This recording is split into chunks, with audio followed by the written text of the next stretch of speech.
Dr. Raymond Wiggins is the author of Weeding Out the Myths About Marijuana.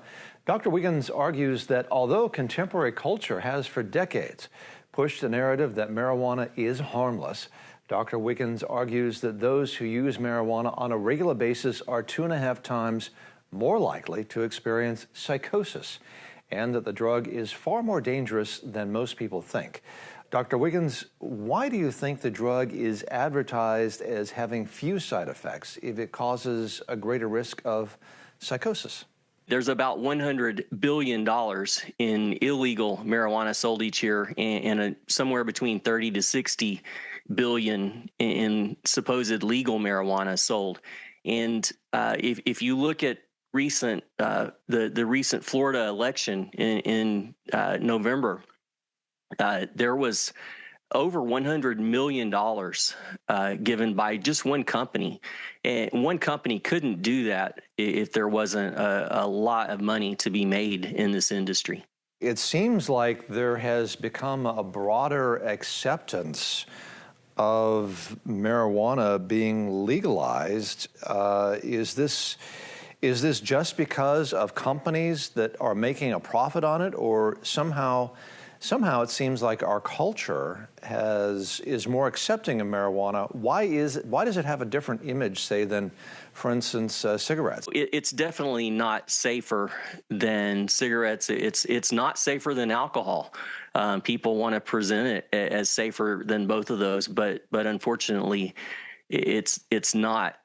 Why? Other than the potential monetary gain.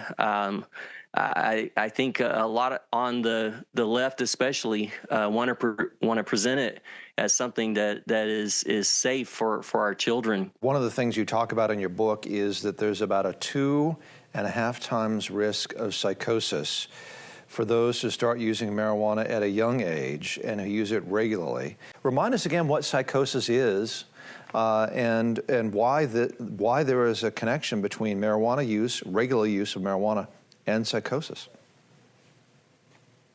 Psychosis is just a loss of being in touch with reality.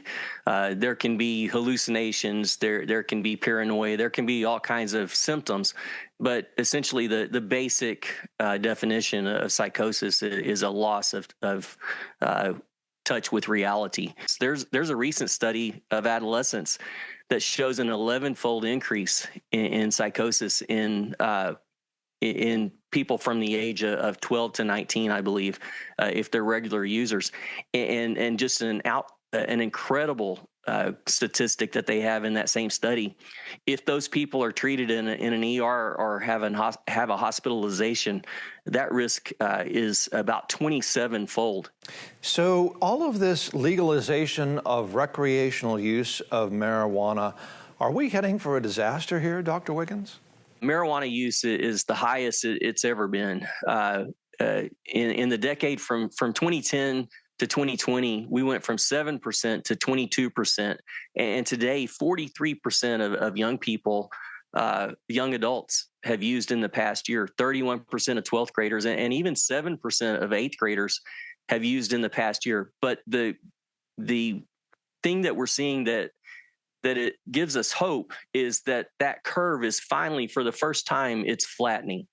And we're seeing we're not seeing reduced numbers at this point, but it's not going up quite as quickly as it was. And so a recent conference that I went to, that flattening of the curve gives us hope that what we're doing, getting the risk out there and helping people to understand the risk, that's going to reduce the number of people that use. And studies show actually that whenever we get the risk out there, when people understand the risk, they're 6 times less likely to use.